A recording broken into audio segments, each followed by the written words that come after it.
Indefinite pronouns can be confusing. Do you say each is or each are? And does anybody mean the same thing as anyone? In this video, we're going to learn everything there is to learn about indefinite pronouns. Everything.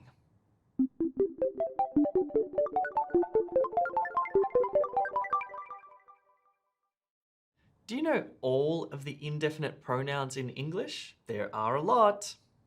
Another, anybody, anyone, anything, each, either, enough, everybody, everyone, everything, neither, nobody, no one, nothing, one, somebody, someone, something, both, few, fewer, others, several, any, none, some, and such. We're going to cover every single one of those indefinite pronouns, but before we begin, make sure you click that subscribe button for new videos every single week. In today's lesson, we're going to look at each indefinite pronoun. I'm going to talk to you about the meaning of every single one of them. We're going to look at examples so you can understand them. And we're also going to concentrate on whether they are singular or plural, which is an important grammar point. Okay, let's get started and look at the first indefinite pronoun, another. So another means one more, or it can mean a different one. Here's how we use it. That chocolate bar was delicious. Can I please have another? One more. Or, that chocolate bar was disgusting. Can I please have another? A different one. So that's a bit strange because it can mean give me one more or it can mean give me a different one. It depends on the context. So if I say it's delicious, it means I want one more. And if I say it's disgusting, it means I want a different one. Anybody, anyone. There is no difference between anybody and anyone. They mean the exact same thing. They mean whoever. It doesn't matter. Let me show you. Can anyone speak Japanese? It doesn't matter who. Can anybody speak Japanese? It doesn't matter who. Anyone, anybody, same meaning, doesn't matter. Let's look at the next one. Anything. So anything means it doesn't matter which one. It's referring to things. So Sally says, what do you want for lunch? And Tim says, anything. I don't care. So Tim doesn't care what he has for lunch. A sandwich, sushi, a baked potato, it doesn't matter. Anything at all. Each. Okay, each is pretty strange. I need to show you a picture first. Okay, so imagine you're at a concert and there's lots of singers. There's a big group of people, right? And Sally says, which singer do you like the best? Tim says, I don't know, each is so good. So there's a group of people or a group of things and you talk about them individually using each. So if Sally says, which donut do you want? And Tim says, I want each and every one. Now, there's an interesting little grammar point here, which is, do you say each is or do you say each are? In fact, each is considered singular, a one thing, so you say each is. But we'll look at grammar a little bit more later on. Either. So either means one or the other. You don't really mind. For example, Sally says, which donut do you want? And Tim says, either. I don't mind. So if there are two things and you don't mind, you don't care which one, you can say either. Here's the next one. Enough. Enough simply means you do not need any more. For example, Sally says, how much sugar do you want? Tim says, one's enough. No more than that. So that's pretty easy. What about this one? Everybody, everyone. Everybody and everyone mean the exact same thing and they refer to all people. Does everyone want lunch? Yes, everyone wants lunch. Notice how we say does everyone want lunch, not do everyone want lunch. Again, everyone we consider as a single thing, one thing. Everything.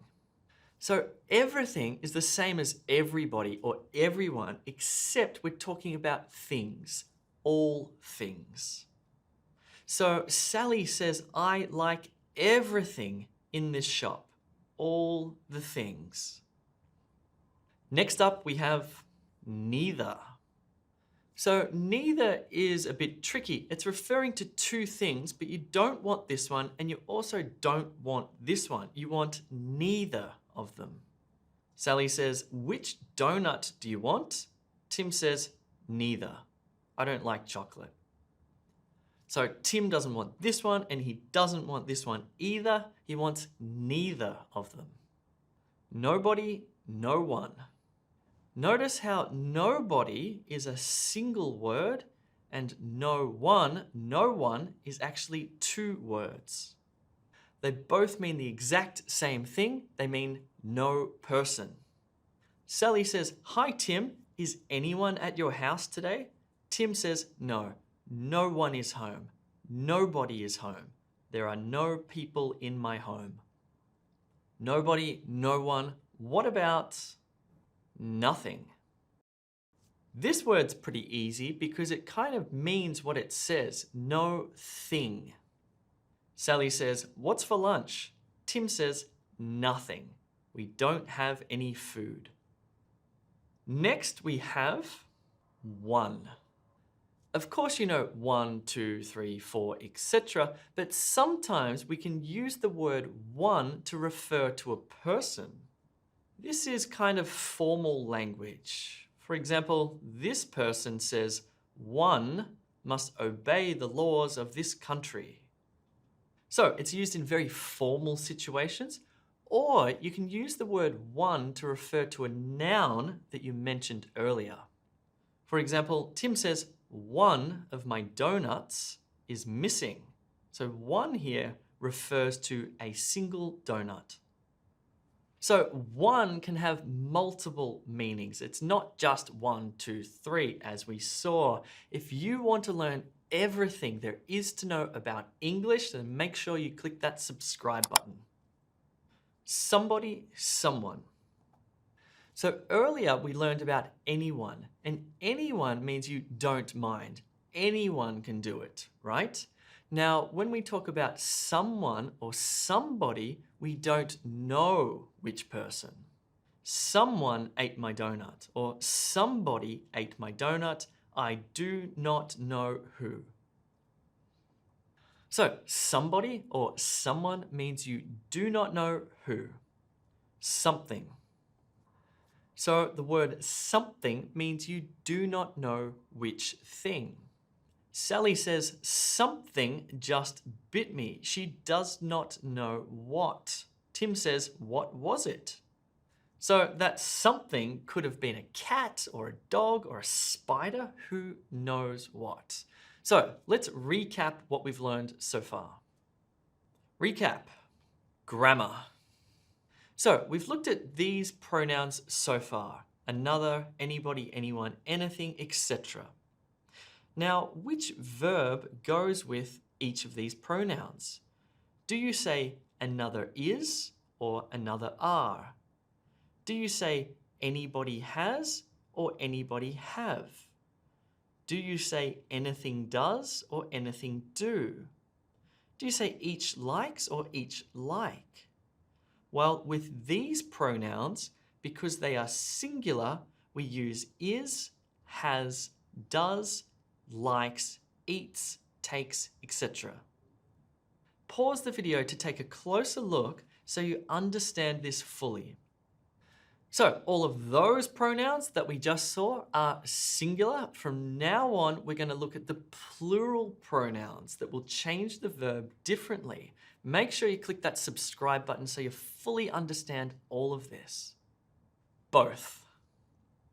So both means two people or two things that are together. So Sally says, who do you want to speak to, Bill or Jane? Tim says, I want to speak to both of them, Bill and Jane. Or Sally says, which donut do you want? Tim says, I want both. Easy. Both means two people or two things. Next we have few. So few means a small number of people or things, but it's not a specific number. It's not 2 or 3 or 4. It's just a small number of people or things. For example, Sally says, please give me a few minutes. I'm just getting ready. Tim says, okay. A few minutes might be 2 minutes, 3 minutes, 4 minutes, 5 minutes. Who knows? It's a small number of minutes. Okay, we've got a few more to go now. Let's look at the next one. Fewer. Okay, fewer is kind of tricky. I need to explain to you the difference between uncountable and countable nouns for this one. In English, we have what's called uncountable nouns. These are things like air, water, money, or butter, where we cannot put an S on the end. You cannot say airs, waters, monies, or butters. That's wrong because we consider these things to be uncountable. We consider them to be one single thing. But we also have countable nouns, things that you can count. 1, 2 balls, 2 trees, 3 pens, and 3 people. So these things can be counted. Now, we use the word less with uncountable nouns. Less air, less water, less money, less butter. And we use the word fewer for things that you can count. Fewer balls, fewer trees, fewer pens, fewer people. But this is pretty technical. It's actually correct, what I just showed you, but a lot of native speakers will just use the word less. But if you want to be perfectly correct, you can say, I have fewer pens, or there are fewer trees in my garden. Others. So with other, we're talking about one thing or one person, and with others, we're referring to more than one thing or more than one person. For example, Sally says, where are the others? Tim says, they're downstairs. The next one is several. How many is several? Several. So in English, you've probably heard the word couple. Couple refers to two, right? Several refers to 3, 4, or 5 or more. Again, another small number, but not 2 because couple is for 2. Sally might say, can I have several donuts, please? This is an unspecified number. She hasn't said how many exactly, so Tim has to ask how many. Several, more than 2, but maybe 3, maybe 4. Whereas if she says, can I have a couple of donuts, please? Tim will say, absolutely, because couple means 2. Or Sally might say, several people just left. How many? Well, not 1, not 2, maybe 3, maybe 4, maybe 5.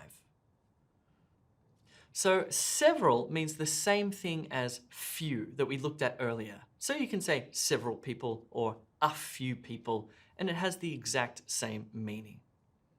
Recap. Grammar. So all of those words that we just looked at are plural, which means they changed the verb like this.